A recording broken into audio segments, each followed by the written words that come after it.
काफ़ी राइडर्स को high speed पर राइड करते वक्त ये फील होता है कि उनकी बाइक लेफ़्ट या राइट क्विक डायरेक्शन चेंज नहीं करती, या फिर उनको डायरेक्शन चेंज करने के लिए बहुत ज़्यादा इनपुट देनी पड़ती है और बाइक उसके हिसाब से रिस्पॉन्ड नहीं करती। इस इशू को रिजॉल्व करने के लिए आज हम इस वीडियो में बात करेंगे काउंटर स्टीयरिंग के बारे में।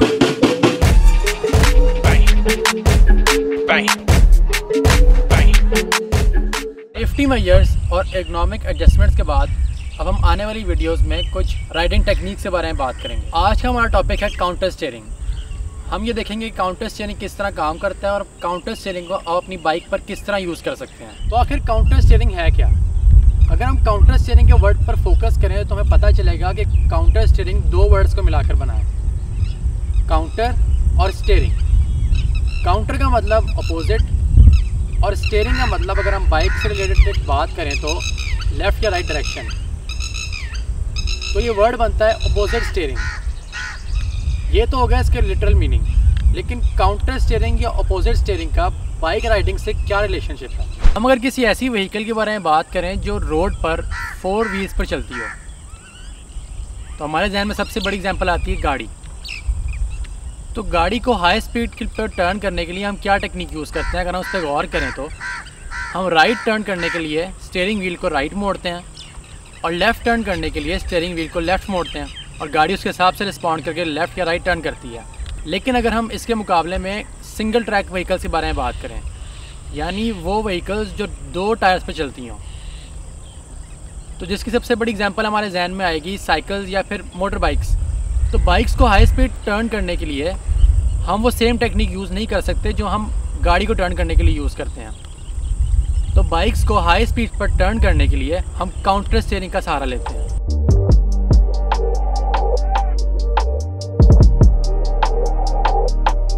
हम ये देखते हैं कि काउंटर स्टीयरिंग की टेक्निक को हमने अपनी बाइक पर यूज़ किस तरह करना है, काउंटर स्टीयरिंग को हमने अपनी बाइक पर किस तरह अप्लाई करना है। उससे पहले अगर हम एक चीज़ नोटिस करें कि हम स्लो स्पीड्स पर अपनी बाइक को किस तरीके से टर्न करते हैं। अब मेरी speed around 10 kilometre per hour होगी, 10 to 12 किलोमीटर पर आवर की स्पीड है। और अगर मैं बाइक को राइट टर्न कर रहा हूँ तो मेरा हैंडल बार भी राइट टर्न हो रहा है और जिस डायरेक्शन में मैं टर्न कर रहा हूँ मेरा टायर भी उस डायरेक्शन में पॉइंट कर रहा है। यही चीज़ अगर मैं लेफ़्ट की तरफ करूँ तो मेरा हैंडल बार भी लेफ़्ट की तरफ मोड़ रहा है और मेरा टायर भी लेफ़्ट की तरफ पॉइंट कर रहा है। यही चीज़ राइट की तरफ और सेम लेफ़्ट की तरफ। लेकिन अगर अब मैं अपनी स्पीड को इंक्रीज़ करके 25 किलोमीटर पर आवर तक ले जाता हूँ तो फिर देखते हैं क्या होता है। अब मेरी स्पीड अराउंड 25 किलोमीटर पर आ रहा है। अब मैं चाहता हूँ कि बाइक राइट टर्न करे, तो मैं हैंडल बार को राइट टर्न करने की कोशिश करता हूँ, बाइक ने रिस्पॉन्ड नहीं किया। अब मैं चाहता हूँ कि बाइक लेफ़्ट तरफ टर्न करे, तो मैं हैंडल बार को लेफ़्ट तरफ टर्न करूँगा, बाइक ने फिर रिस्पॉन्ड नहीं किया।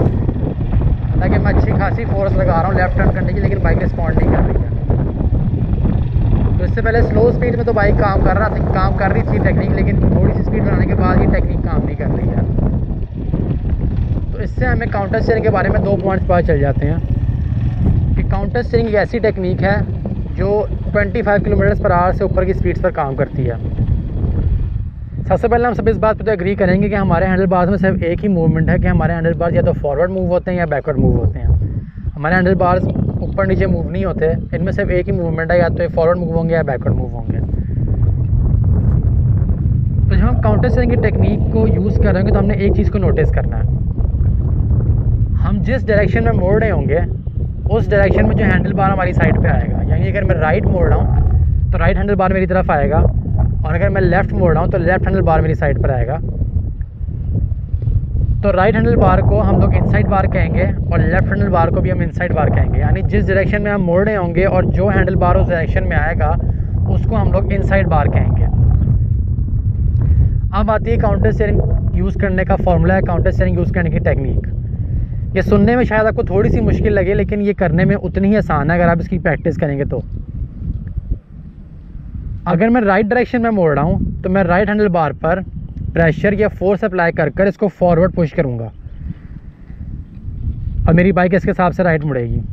और अगर मैं लेफ़्ट मोड़ रहा हूँ तो मैं लेफ़्ट हैंडल बार पर प्रेशर या फोर्स अप्लाई कर इसको फॉरवर्ड पुश करूँगा तो मेरी बाइक लेफ़्ट मुड़ेगी। हम इसको एक दफ़ा इम्प्लीमेंट करके देखते हैं। मैं 25 किलोमीटर पर आगे जाके थ्रॉटल लॉक कर दूंगा, फिर देखते हैं कि किस तरीके से काम करता है इस टेक्निक को अप्लाई करके।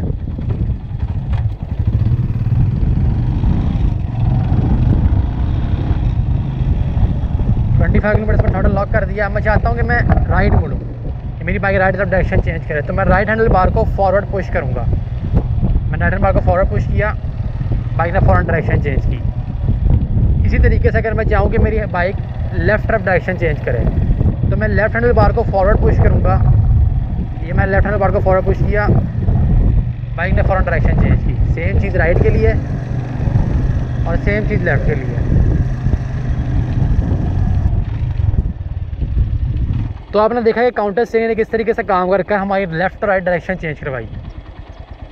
अब अगर हम इस प्रोसेस को ब्रेक डाउन करके देखेंगे असल में काउंटर स्टीयरिंग के प्रोसेस में हो क्या रहा है, तो हमें ज़्यादा अच्छे तरीके से समझ आएगा कि काउंटर स्टीयरिंग किस तरीके से काम करता है। हम फिर से 25 किलोमीटर पर आवर की स्पीड में जाएंगे, थ्रॉटल लॉक कर देते हैं।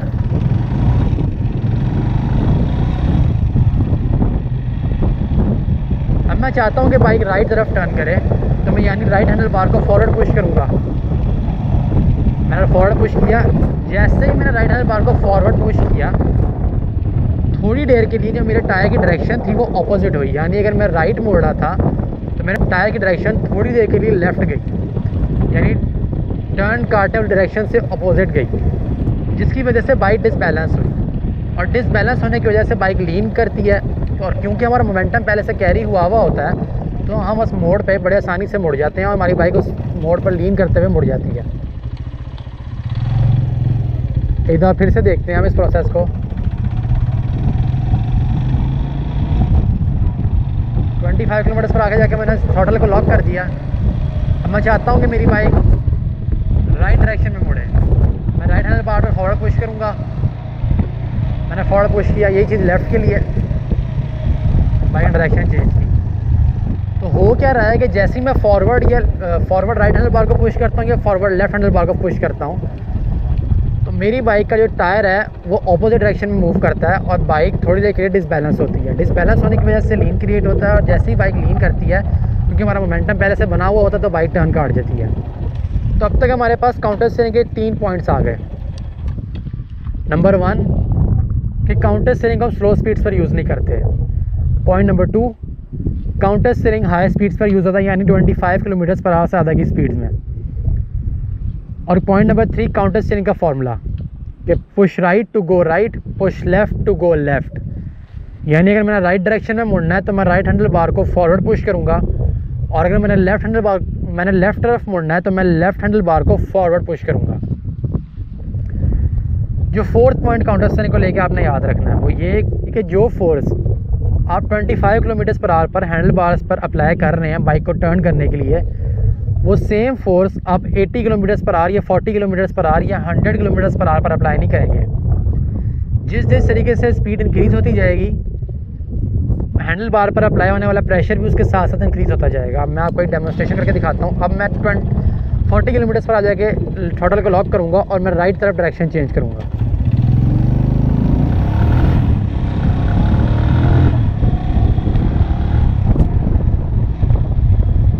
चाहता हूँ कि बाइक राइट मोड़े में पहले वही प्रेशर पर अप्लाई करूँगा, 25 पे कर रहा था, बाइक नहीं मुड़ी इतनी जल्दी। अब मैं ज़्यादा प्रेशर अप्लाई करूँगा, बाइक फ़ौरन मुड़ी, बाइक ने फ़ौरन रिस्पॉन्ड किया।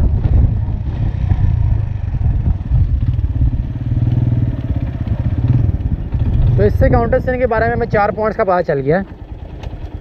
और जो 5th पॉइंट है जो काउंटर स्टीयरिंग को लेकर आपने याद रखना है वो ये है कि जितनी देर तक आप हैंडल बार पर प्रेशर अप्लाई करके रखेंगे बाइक लीन करती रहेगी, और जैसे ही आप प्रेशर को कम करना शुरू कर देंगे बाइक वापस स्ट्रेट होना शुरू हो जाएगी। अब काउंटर स्टीयरिंग किस हद तक काम करती है इसका एक प्रूफ देने के लिए हमने एक छोटी सी एक्सरसाइज कंडक्ट की है, जिससे आपको पता चला है कि काउंटर स्टीयरिंग किस हद तक काम करती है और ये आपको किस तरीके से फ़ायदा पहुँचा सकती है। काउंटर स्टीयरिंग की टेक्निक आपको किस तरीके से फ़ायदा पहुँचा सकती है। मेरे सामने आपको कुछ कोन्स नज़र आ रहे होंगे, सेफ्टी कोन्स, जिनको हमने कुछ डिस्टेंस पे एक दूसरे से रखा हुआ है, और मैं काउंटर स्टीयरिंग की टेक्निक को यूज़ करके इनके बीच में से स्वर्व करता हुआ जाऊँगा। मैं काउंटर स्टीयरिंग की टेक्निक को यूज़ करूँगा, और जो commonly use body steering technique है जिसको काउंटर स्टीयरिंग के साथ कंपेयर किया जाता है, मैं उसको भी यूज़ करूँगा। और फिर हम देखेंगे कि कौन सी टेक्निक से हम सारे कोन से बचकर निकल जाते हैं।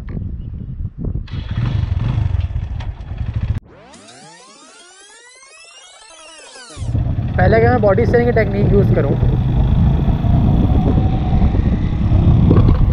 1 कोण को टच हुआ, 2 कोण को टच हुआ, आपने देखा कि मैंने बॉडी स्टीयरिंग की कोशिश की और बाइक ने बीच में स्वर्व तो किया, लेकिन बहुत करीब कौन से निकले हम लोग और कुछ कोन्स पर हम टच भी हो गए। तो हम इसके कंपैरिजन में काउंटर स्टीयरिंग को यूज़ करके देखेंगे कि काउंटर स्टीयरिंग किस तरीके से काम करती है।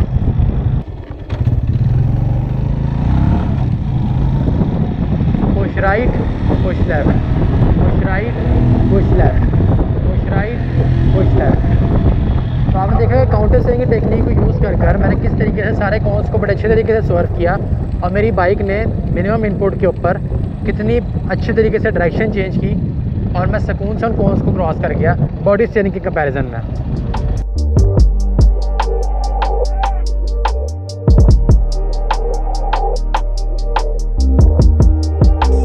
तो अब हम देखते हैं कि काउंटर स्टीयरिंग किन किन सिनेरियोज़ में और किन कंडीशंस में हमारे काम आता है।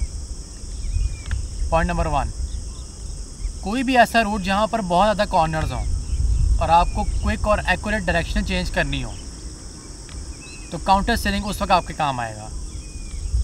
पॉइंट नंबर 2, अगर आप ब्लाइंड कॉर्नर्स ले रहे हो, ये अगर आप एक फुटेज देखें तो राइडर इसमें एक ब्लाइंड कॉर्नर लेता है, लेकिन मिड कॉर्नर जाके उसको रियलाइज़ होता है कि सामने से एक गाड़ी आ रही है और अगर वो इसी स्पीड के अंदर इस कॉर्नर को लेगा तो पहली बात तो वो लाइन क्रॉस कर जाएगा और दूसरा वो जाके गाड़ी से टकरा सकता है। तो अब आप लेफ़्ट हैंड पे राइडर के फोकस करिएगा वो किस तरीके से काउंटर स्टीयरिंग को यूज़ कर अपनी लाइन को वापस करेक्ट करता है और एक एक्सीडेंट होने से किस तरह अपने आप को बचाता है। पॉइंट नंबर 3, हम काउंटर स्टीयरिंग को सिटी यूज़ में किस तरह इस्तेमाल कर सकते हैं। लेन फिल्टरिंग के वक्त अक्सर हम लोग बाइक को रश में चला रहे होते हैं, तो बाइक को लेफ़्ट या राइट डायरेक्शन चेंज करने के लिए हम लोग काउंटर स्टीयरिंग यूज़ कर सकते हैं। पॉइंट नंबर 5, राइड करते वक्त सडनली कोई भी चीज़ अगर आपके सामने आ जाती है, कोई गाड़ी निकल आती है, कोई बाइक आ जाती है, तो उससे बचने के लिए काउंटर स्टीयरिंग आपके काम आएगा और आप क्विक डायरेक्शन चेंज करके उस एक्सीडेंट होने से बच सकते हैं। अब जब आप लोग काउंटर स्टीयरिंग के एडवांटेजेस जान चुके हैं और पता चल गया काउंटर स्टीयरिंग किस हद तक ज़रूरी है और काउंटर स्टीयरिंग की टेक्निक किस तरीके से काम करती है, तो आप लोगों ने काउंटर स्टीयरिंग की टेक्निक को प्रैक्टिस किस तरह करना है।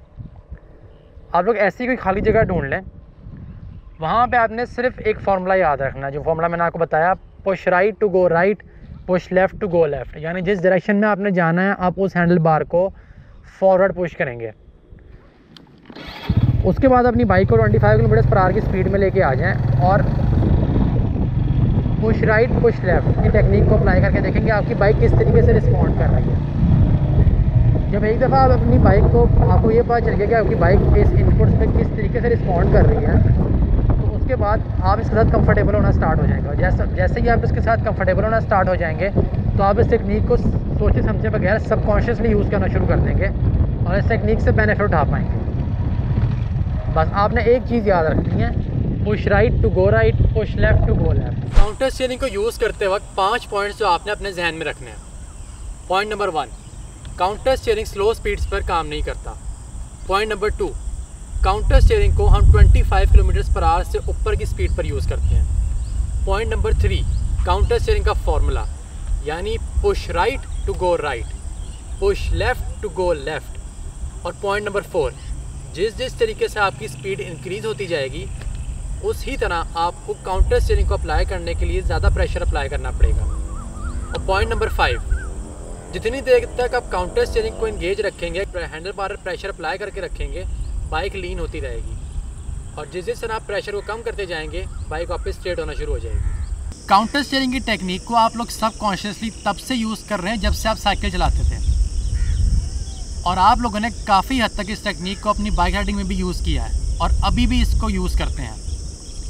लेकिन हम एक टेक्निक का पूरा फ़ायदा उस वक्त नहीं उठा सकते जब तक हमें उसके वर्किंग के बारे में पता ना हो या हमें ये ना पता हो कि वो हमें किस तरह फ़ायदा पहुंचा सकती है। तो काउंटर स्टीयरिंग की टेक्निक को मास्टर करके आप इसको अपनी राइडिंग के अंदर यूज़ कर सकते हैं और इससे फ़ायदा उठाकर अपनी राइडिंग के ऊपर एक पॉजिटिव इम्पैक्ट डाल सकते हैं। आई होप आपको वीडियो अच्छी लगी होगी, इन्फॉर्मेटिव लगी होगी, आपने वीडियो से कुछ सीखा होगा। शुक्रिया।